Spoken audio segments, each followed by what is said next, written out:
Thank you, Tom, and welcome everyone to the College of the Holy Cross. Let us pray. Loving God, we are grateful tonight for this opportunity to gather, to reflect on new possibilities and realities which may help our city ultimately grow and prosper. We are grateful for the role of education in our lives, which has helped us to prosper and added meaning and purpose to our work. We are grateful, loving God, for this meal, for those who have prepared it and will serve it. Tonight we are especially grateful for Bill Teuber, a favorite son of the College of the Holy Cross, whose experience and wisdom will enrich our evening. May our gratitude tonight, loving God, lead to action. I'm very honored to be here and to introduce our speaker for this evening.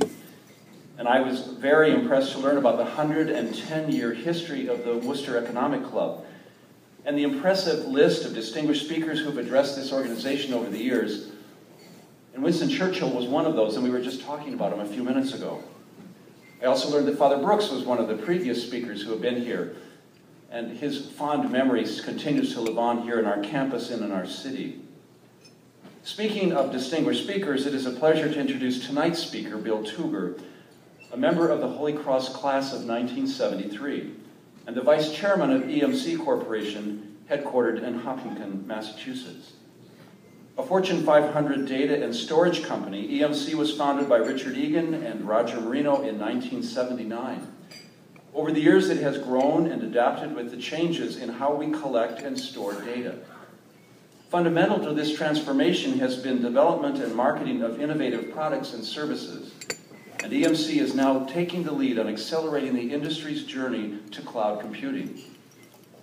Today, EMC has revenues of $21.7 billion, employs 60,000 people worldwide, is a global leader in enabling businesses and service providers to transform their operations and deliver IT as a service.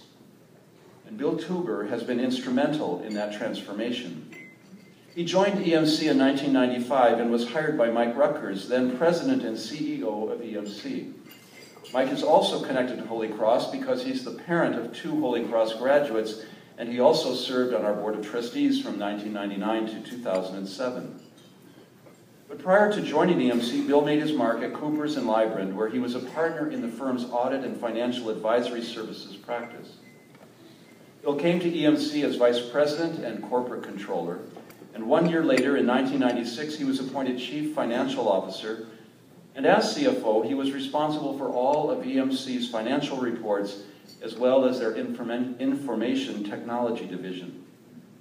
10 years ago, in 2006, he was promoted to his current position as vice chairman, where he focuses on strategy and business development in emerging markets, assists with government relations, and works closely with Chairman and CEO Joe Tucci and EMC's Board of Directors. I'd like to say a little bit more about Bill Teuber, the Bill Teuber that I know. Now, I not only know Bill as an alum of Holy Cross, but also as a fellow board member. And he's dedicated to the governance and operation of our college. He is a generous benefactor and a fierce advocate for our students and graduates, and a good friend.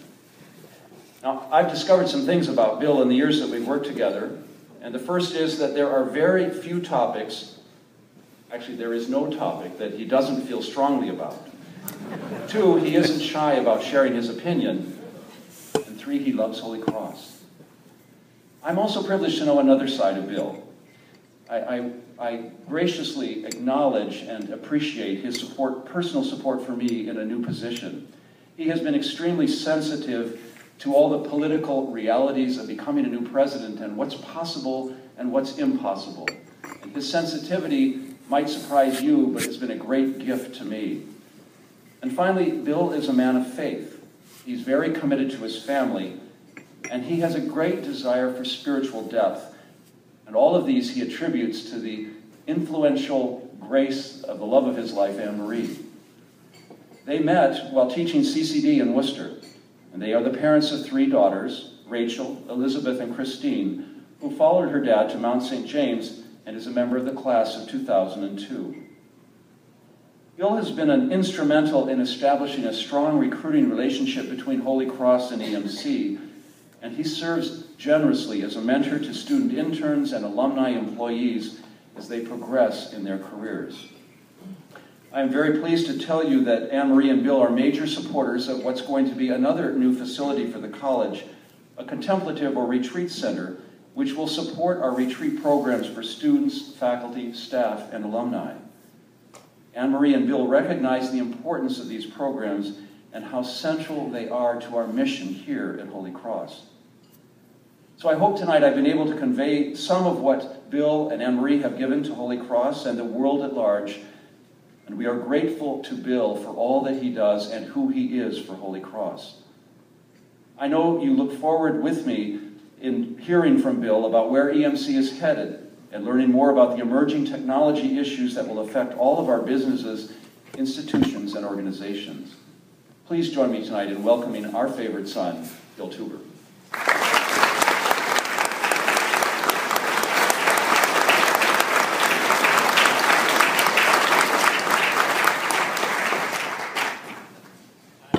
Months ago, Tom Ryan called me up and asked me to do this, and I graciously agreed to do it. Then I got the invoice for hosting it about a week later.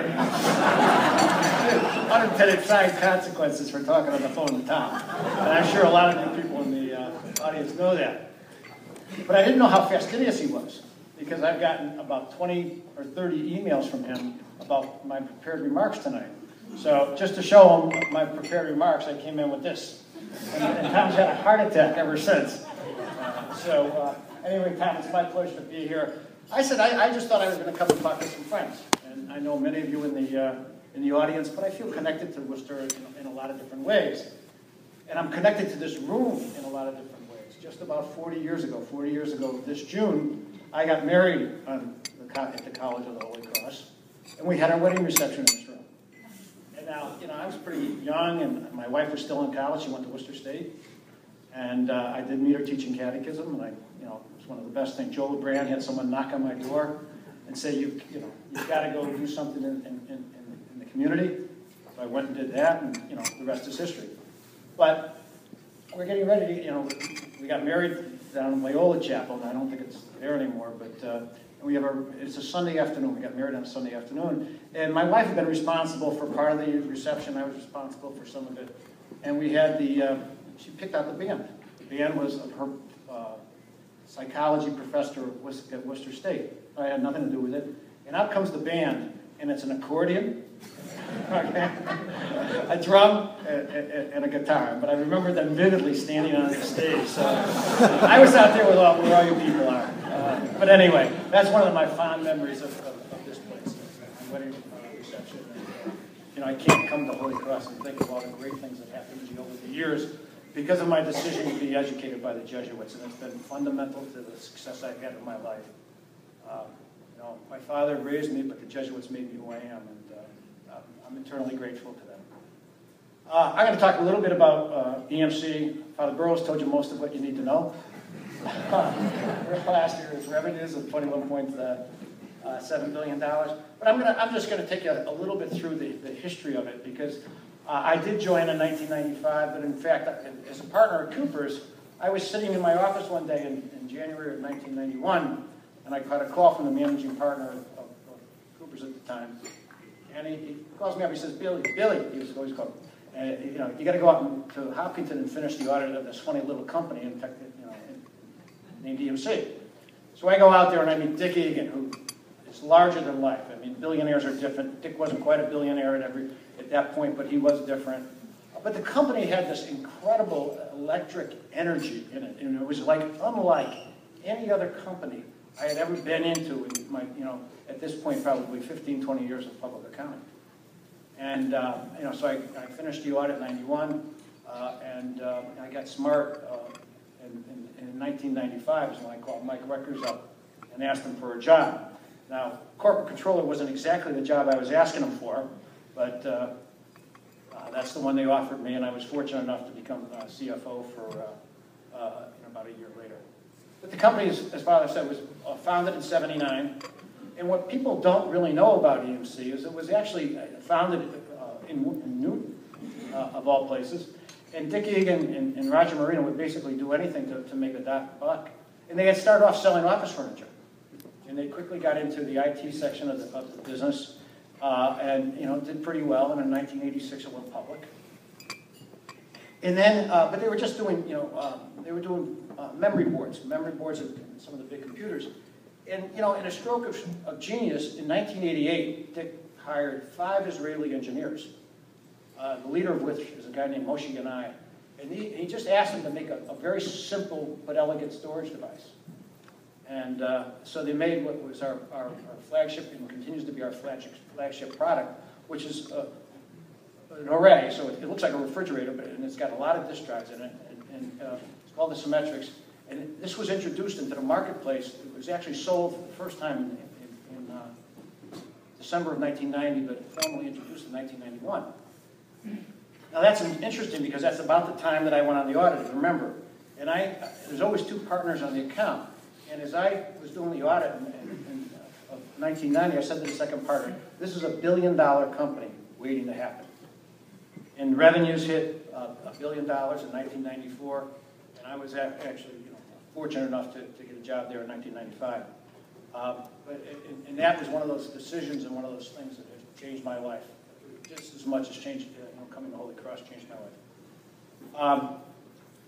And we were the stock of the decade in the 90s. Okay, so we were the #1 performing stock on the New York Stock Exchange. And you think expectations are high. All of my father's friends bought EMC the day I went there. Okay? And every time I went back, I grew up in Waterbury, Connecticut, and every time I went back, everybody was, hey, Billy, you're doing a great job. The stock's going up. And, but my father's a blue-collar worker, worked for the telephone company, and he really never had a stock portfolio. And, one day he called, the stock's like 100, and he calls me up, he says, Bill, I'm going to buy the stock. And I said, oh, my God, buy the stock. I said, yeah, don't buy the stock, I'll give you some stock. And I don't hear from him, and he calls me up later, and the stock is now, it's 2001, and the stock has reached a high of well over 100, and it's on its way to $3.82. Don't ask me why I remember that number vividly. Calls me up and says, Bill, the stock's down at 80, I'm going to buy. I said, Dad, don't buy. I'll give you a stock. Calls me again at 50. Finally, he calls me at 30, and he says, Bill, I bought. And I'm like, oh my God. I said, well, how many shares did you buy? And he goes, 50. So I said, okay, you're okay.